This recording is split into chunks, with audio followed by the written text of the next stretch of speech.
प्रश्नोत्तर सत्संग माध्यम से आज एक प्रश्न आया है। शांति अग्रवाल, ब्यावर, राजस्थान। उनका प्रश्न है, अपने खून के जो रिश्ते हैं वो अपने बुराई हमारा सोचते हैं। जैसे भाई है, जो कुछ भी उनके जो रिश्तेदार है, लेकिन जो रिश्तेदार नहीं है, खून के रिश्ते नहीं है, पराई है, अपने को अपना समझते हैं, प्रेम है। ते दोनों में असली रिश्तेदार किसको समझे? बहुत सुंदर प्रश्न है जी आपका। देखिए जी, जो आपके खून के है रिश्तेदार है, भाई है, बहन है, जो कुछ भी आपके जो रिश्ते में है, वो तो रिश्तेदार है ही, खून के रिश्ते हो। जन्म हो गए आपके घर में, इसे रिश्तेदार है। लेकिन आप जो कह रहे हैं शास्त्र के अनुसार असली रिश्तेदार है, वो खून का हो चाहे खून का न हो,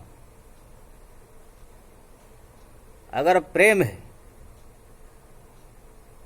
आपका भलाई चाहते हैं, आपके यदि प्रेम है, आपके दुख में सुख में आए खड़े होते हैं, आप थोड़ा दुखी हो जाए, परेशान हो जाए तो भी परेशान हो जाते हैं। दुनिया भले ही कोई तिरस्कार करे या सामने आकर के कोई बात न करे, लेकिन वो हरदम आपके साथ में खड़े रहते हैं, हर परिस्थिति में आपके साथ देते हैं।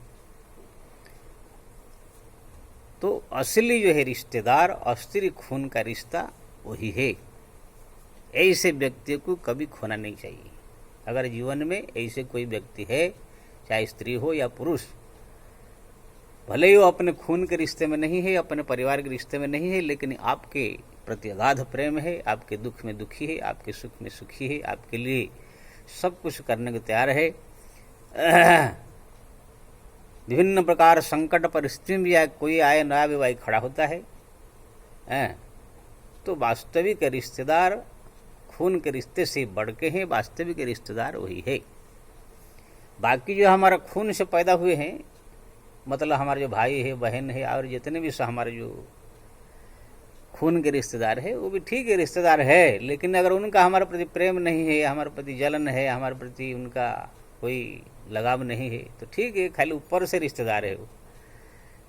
उनसे ज़्यादा रिश्तेदार समझ करके व्यवहार करना, हाँ, ऊपर से व्यवहार करने चाहिए। लेकिन जो प्रेम है, भले ही वो बाहर का हो, उनके प्रति सब प्रकार का व्यवहार करना चाहिए, अपना समझ करके। ये खाली मैं नहीं कह रहा हूँ, हमारा जो शास्त्र में भी कहा गया, परोपि हितवान बंधु बम बंधुरप्य हित परः अहित देहज व्याधि ही तमारण्य औषधम। यानी पराई भले ही हो, अगर हितवान है, हमारा भलाई चाहने वाला, हमारे से प्रेम है, बंधु, वो हमारे बंधु है, वो मित्र है, हमारा अपन है। लेकिन रप्य हितः पर, अगर कोई हमारे रिश्तेदार खून का है, लेकिन हमारा अहित सोचता है, हमारा बर्बादी करने सोचता है, हमारे प्रति जो है सदैव बुरी भावना, जलन भावना रखता है, तो वो बंधु नहीं है। असली जो है बंधु, मित्र, हमारा जो है रिश्तेदार, जो हमारे चाहने वाले। उदाहरण दिया, अहित देहज व्याधि ही तमारण्य औषधि। यही से हमारे शरीर में प्रकट होता है बीमारी, बुखार है, सर्दी है, तरह तरह की बीमारी है, कैंसर है, एड्स है, सब पैदा हो जाते हैं। तो हमारे शरीर से तो पैदा हुआ है, लेकिन शरीर से पैदा हुआ है तो क्या हुआ, हमारा नुकसान कर रहा है बीमारी। लेकिन बाहर का औषध आकर के हमारे शरीर को स्वस्थ करता है। अपने शरीर से प्रकट होने वाला बीमारी हमको नुकसान पहुंचा रहा है, लेकिन बाहर से हम लाए हुए जो औषधि हमारे शरीर को स्वस्थ कर रहा है। इसलिए बाहर का औषधि हमारे लिए यह कल्याणकारी है, लेकिन अपने शरीर से पैदा होने वाला बीमारी हमारे लिए नुकसानकारी है। ऐसे हमारे शरीर से रिश्तेदार जो है खून का, वो अगर हमारा नुकसान करने वाले हैं, हम जो है जलने वाले हैं, दुख देने वाले हैं, तो वो समझ लो हमारे लिए वो अपना नहीं है। भले ही बाहर का कोई अगर हमसे प्रेम से चाहने वाला हो, अपना है, तो उसको जो है अपना समझना चाहिए। ऐसे व्यक्ति अगर कोई जीवन में, चाहे स्त्री हो पुरुष हो, अगर मिला हुआ है, जो हमारा दुख में सुख में हर परिस्थिति में खड़ा होता है, सदैव आपको प्रेम दृष्टि से देखता है, अपना समझता है, तो ऐसे व्यक्ति को स्त्री हो पुरुष हो कोई भी इसको कभी खोना नहीं चाहिए, कि ना ये अनमोल संपदा है। हमारा जो शास्त्र में संपदा वर्णन किया गया है, खाली पैसा को ये संपदा नहीं कहा गया है। पैसा भी संपदा, धान भी संपदा, चावल भी संपदा, खेतीबाड़ी भी संपदा, हमारे सोना चांदी जितने भी सब संपत्ति में सब आता है संपत्ति। उसी प्रकार से जो है हमारा माँ बाप पुत्र ये भी संपदा, पुत्र भी संपदा। अगर किसका अच्छा पुत्र हो जाए तो सेवा करेगा, पुत्र रत्न कहा जाता है, पुत्र रत्न कहा जाता है। उसी प्रकार से जो है एक मित्र रत्न है। अगर कोई अच्छा मित्र, चाहने वाला, प्रेमी ऐसे मिल जाए तो बहुत बड़ा रत्न आपने प्राप्त कर लिया, संपदा। क्योंकि ना जैसे संपत्ति रुपया पैसा हमारा विपत्ति में सहयोग करता है, ऐसे ही वो मित्र भी आपको सहयोग करेगा, आपके साथ में खड़ा रहेगा। इसीलिए हमारे शास्त्र में और एक श्लोक भी है, राजद्वारे स्मशान च जह तिष्ठति स बांधव।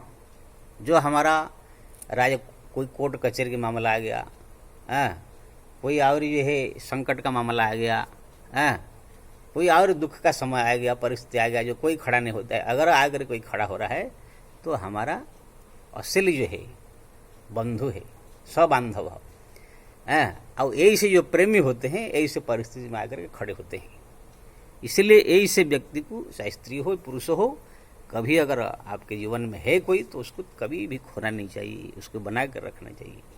हाँ, जीवन में दुख सुख, थोड़ा तनाव, थोड़ा सा प्रेम नेम, थोड़ा सा झगड़ा फगड़ा इस ऊपर से तो होता ही रहता है, लेकिन फिर पूरी तरह से कभी त्याग नहीं करना चाहिए। तो आपने पूछा था कि असली बंधु मित्र कौन है, तो ऐसे जो प्रेमी है उसको जो है आप अपना असली मित्र समझिए। बाकी खून का रिश्तेदार को भी किसको तिरस्कार नहीं करने का, वो अगर मिल गए तो उनको भी दंड प्रणाम कर दिया, अपने ऊपर मन से जो है उनसे व्यवहार दिखाई दिया, उनको न लगे हमारे प्रति दुर्भावना है, लेकिन उसको अंदर से जो है समझना कि ये सब हमारे नहीं है, भले ही खून के है लेकिन ये हमारे अपने हैं। इस प्रकार सोच करके ये संसार में जीता है वो परम सुखी होता है, परम आनंद होता है, परम आनंदित होता है।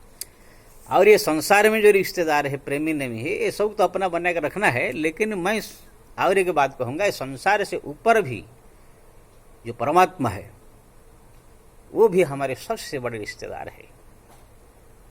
सारा दुनिया जब त्याग कर देता है, दुनिया में कोई सहारा नहीं होता है, सब छोड़ देते हैं, जब उनके शरण में कोई चला जाता है तो कितना बड़ा पापी क्यों न हो, कितना बड़ा गए गुजरे आदमी क्यों न हो, प्रभु उनको जो है कृपा करके अपना शरण देते हैं। शरण गए प्रभु ताहु न त्यागा, कोटि विप्र विश्व दोह कृता भज ही लागा, कोटि विप्रबध लाग ही जाहु, आए शरण तजय नहीं ताहु। करोड़ों ब्राह्मणों को हत्या करके भी अगर कोई भगवान के शरण में आ जाए तो ही भगवान उसको यह स्वीकार करते हैं। इसलिए संसार में जो आपके मित्र बंधु है, सहयोगी करने वाले, वो उसको भी बना के रखिए। साथ साथ परमात्मा सबसे हमारा हितैषी बंधु है, उनको भी अपना जीवन में भक्ति भजन साधन के द्वारा अपना बना के रखिए। देखेंगे आप यहाँ भी सुखी होंगे, परलोक में भी परम सुखी होंगे। जय श्री राम।